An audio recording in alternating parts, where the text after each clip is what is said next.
As we all know, the life simulation gaming genre doesn't have a long list of video games to its name, when compared to other gaming genres such as the superhero gaming genre, which has most notably the Batman Arkham series and the Spider-Man games, along with the upcoming Suicide Squad Kill the Justice League.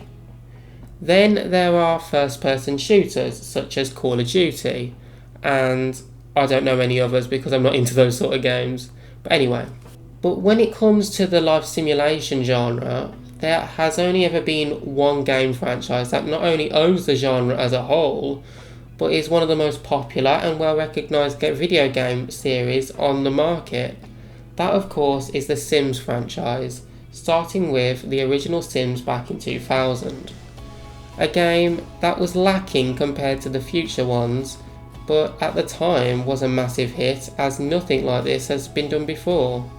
Video games are meant to be an escape from the stresses of everyday life, but instead of gunning down people in the streets and driving like a lunatic through the traffic lights, The Sims was a game that focused on everyday life, and you, as an all-powerful god, played with virtual people called Sims and guided them through life and took it in whatever direction you so desired. But you didn't have to, of course. You could have just chucked your Sim in a swimming pool, removed the pool ladder and watched them drown for your own sadistic enjoyment. Anyway, after the first Sim game came The Sims 2 in 2004, a game that took everything the first game had and then expanded on it and made it better. Then in 2009 The Sims 3 came along and once again expanded the gameplay experience like the franchise has never seen before. But then in 2014 the fourth installment of the franchise came along, The Sims 4. Unlike the previous entries in the franchise where the game expanded on what was already there and made it better, The Sims 4 took a more back to basics route and even had missing features from the previous games. But as time went on, you'd expect the game would improve said features in some way. Well, it kinda has, but then it kinda hasn't. Over nearly 10 years of Sims 4's lifespan, there have been God only knows how many expansion packs, game packs, stuff packs and kits. What I'm trying to say is that over time The Sims 4 has turned into a cash cow that has been milked dry. The developers are putting less effort into developing the games and are just rushing it out onto the shelves to make that sweet cash. And why are they doing this? Why do they treat us in such a way? Because the life simulation gaming genre has no competition. You see, The Sims is one of a kind, and it's so unique in fact that there's no other life simulation games out there that have even come close to the success of The Sims. And the developers are aware of this. They know that they don't have to put much effort into The Sims 4 or its DLC because people will end up buying it anyway because they want to play with a life simulation game. There's no other game on the shelf that offers the same experience as The Sims. But that's all about to change. Back in March of 2022, Paradox Tectonic announced a new life sim game called Life by You. Now, if you don't know who Paradox Tectonic is, let me remind you that they are the company behind the super popular city building game called City Skylines, a game that actually became more popular than the Sims sister series SimCity, which is also a city building game, but because of the poor quality of the most recent game, players have now turned to City Skylines. But if that's the case, could Life by You potentially be the next best-selling game in the life simulation genre? Even more so than The Sims? Well, the truth is, we don't know yet, because the game hasn't been released yet. But unlike EA, the company behind The Sims, Paradox has a reputation for giving their fans what they actually want from a game. Just look at what they did with City Skylines and how it killed off the SimCity franchise. Now let me give you some insight on what Life by You has to offer. The reason it's called Life by You because it's a life sim game controlled by you. The game is literally going to be your creative playground for simmers of all kinds. Storytellers, modders, builders, all those people who play with the character creator tool.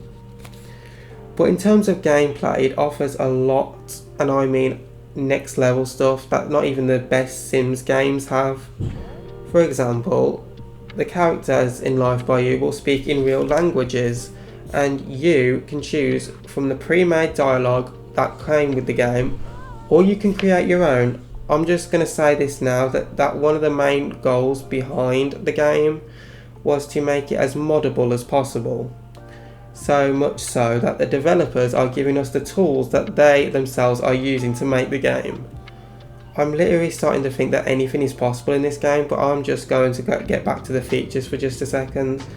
So we've spoken about the dialogue, now let's talk about the characters themselves. The characters in Life by You are very different from that of The Sims, and what I mean by that is your characters will be aging in human years and will have actual birth dates.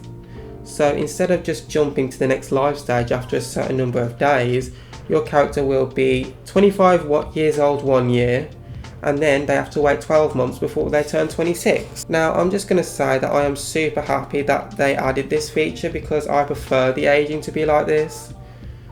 When I first heard about Life by You, I had no feelings towards the game whatsoever, or at least that was the case until I saw everything the game had to offer, and that includes the realistic aging system. Now I know what you're thinking. Isn't celebrating every year unnecessary? Wouldn't it take too long to progress in the game? And the answer is no, because the game comes with a time jump feature. If you get bored and you don't have the patience to play every single day of your character's life, then you can skip 1 day, 1 week, 1 month, 1 year, or 1 decade. So you don't have to spend God only knows how long just waiting for your kids to grow up and move out. And speaking of kids, this is where I'm going to start talking about the downsides. Paradox have confirmed that when the game is released in early access on March 5th, 2024, the only playable live stage will be adults, no children, toddlers, infants or babies. Keep in mind that early access games are not complete, so they will add it over time, and the other live stages will be added into the game eventually. Another downside is that we only saw human characters. It's possible that cats, dogs and other pets will be added via DLC, if they're added at all. And then there is weather. We never saw weather in any kind of the trailers, so that's possible another DLC. But I personally think although the game has some downsides, it has some amazing upsides. Have you ever wanted cars in The Sims 4? Well, in Life by You, you'll get cars and motorcycles and bicycles and skateboards and any other transportation device you can think of. Then there's the fact that you can literally control your characters directly with a controller. You don't have to. If you have a small household, it could come in handy, and you can drive the cars directly too. But there's no violence in the game, so don't expect it to be like GTA where you can just run someone over and take their money. Even though pickpocketing is a feature in this game. And don't even get me started on the business system. You can go grocery shopping, clothes shopping, stay in a hotel, and did I even mention that this game is open world with no rabbit holes? It's all running all the time. You can follow your characters to work, you can even see what your neighbours and other characters you're not playing are up to, just by hovering over their house. So all in all, this game looks amazing and I'm beyond excited. I don't think I've ever been so excited for a game in all my life. But I'm curious to hear your thoughts. Please let me know down in the comments, and that's all from me today. If you enjoyed this video, please consider subscribing. It's free and it helps me out a lot. And I'll see you in the next video. So until next time, bye bye.